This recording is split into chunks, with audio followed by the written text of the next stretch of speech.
porque ele está procurando isso. Não vai dar muito certo, vai dar mais ou menos certo.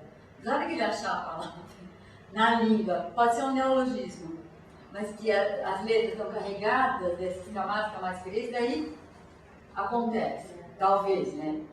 Porque nunca se sabe, né? Então, Desaba é ação, né? desaba é ação, É verbo. é verbo, que mais? Vamos pensar mais. Imperativo. Né? Imperativo. Imperativo, isso é Exato. bem legal, né? Desabação. Desabação. É a grande desabação. Né? E eu tenho a impressão assim, do desaba que continua sendo esse não lugar, que é nem lá nem cá. Está sendo, né? Está sendo, E dá uma espécie de legitima, né? A experiência do desabamento também, né? Autoriza, vamos dizer. Né? Libera. Ou pode ajudar a liberar. Porque também não vamos exagerar que as coisas são difíceis, né? Mas dá uma ajudazinha para desabar, né? Então, acho que é interessante essa passagem. Eu me identifiquei porque eu estou me sentindo muito mais à vontade. Eu vou contar para vocês uma história de língua. Que tem muito a ver com o que a gente está falando, né? É uma história até de um texto pequenininho que eu publiquei. É um texto bem velho, bem antigo, mas eu gosto dele ainda. E o ano passado saiu um número da PUC sobre beleza e eu peguei e resolvi botar esse texto. Mas é um texto de 95, o ano que o Deleuze morreu. E nesse texto eu conto o seguinte, que quando eu cheguei lá em Paris, desarmada, porque uma coisa que não existe na memória no Brasil, que foi a contracultura no Brasil. Depois a gente vai falar disso, porque acho que é importante assim, a discussão de poética e política, né? Porque assim, enquanto Brasil e América Latina toda, enquanto nos anos 60 e 70, né? Porque tem uma parte do que foi o movimento dos anos 60 e 70 que é compartilhado pela minha geração no mundo inteiro, e tem um outro tanto que é muito específico em certas regiões do planeta.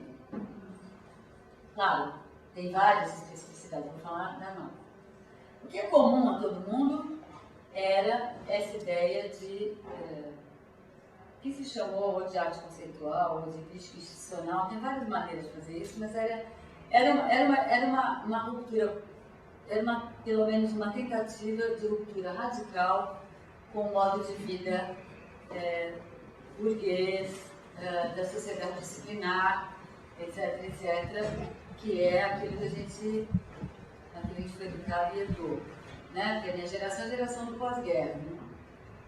Então, esse desabamento desse universo, ele começa no final do século XIX, início do século XX, com as grandes vanguardas artísticas e tal, que questionam a política identitária, né, que propõe uma subjetividade flexível e não identitária, que se faz a partir de uma mistura de repertórios, uma liberdade de divulgação, uma liberdade de experimentação, de improvisação, não é nem uma liberdade, é uma necessidade, né? Tanto na vida cotidiana quanto na arte. Então isso começa como uma coisa das vanguardas, isso vai se capilarizando na primeira metade do século XX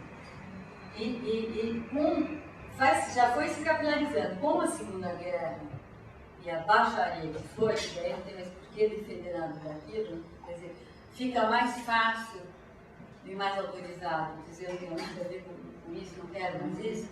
Aí, já logo a geração pós-guerra, a geração beat, depois a contracultura, aquilo que tinha sido um movimento só de vanguarda, no começo do século XX, se torna um movimento social muito amplo de uma geração inteira, no mundo inteiro.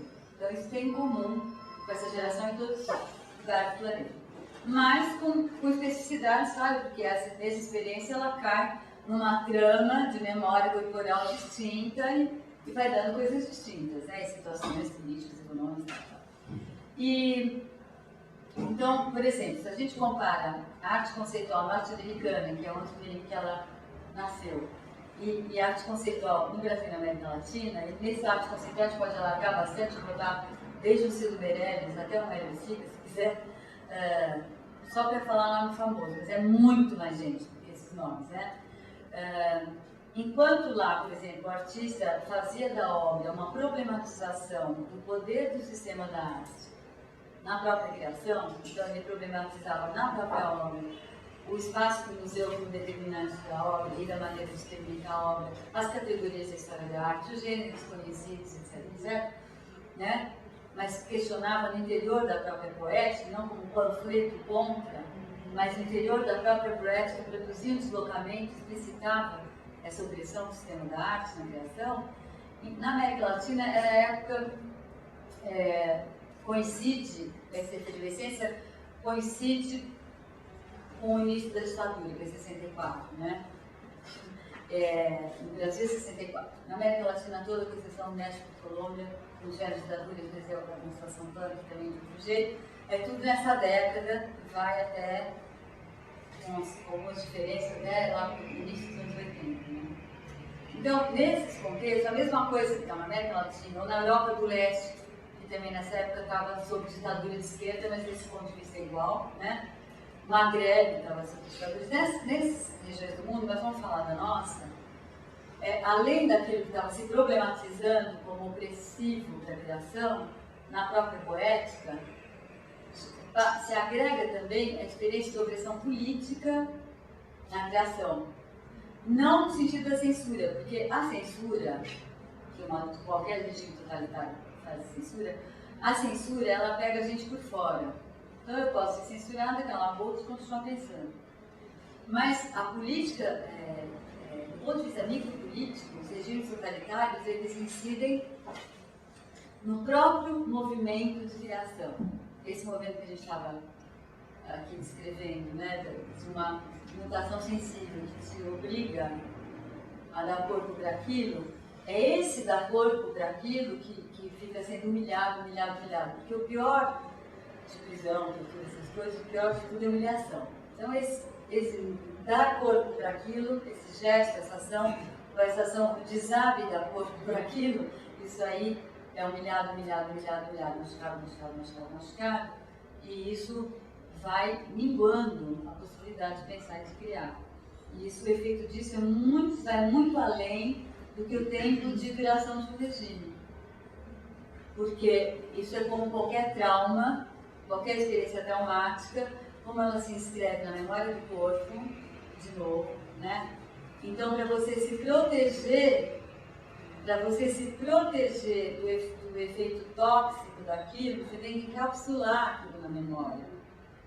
É a vida que é esperta, não é que você é besta, não tem coragem, sei lá o que é doente. Você não é doente. Isso é saúde, para se proteger. Então, e demora muito até você conseguir construir uma consistência suficiente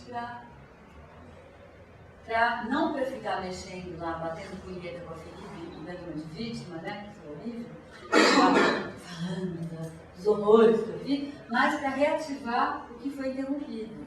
É isso que interessa, né?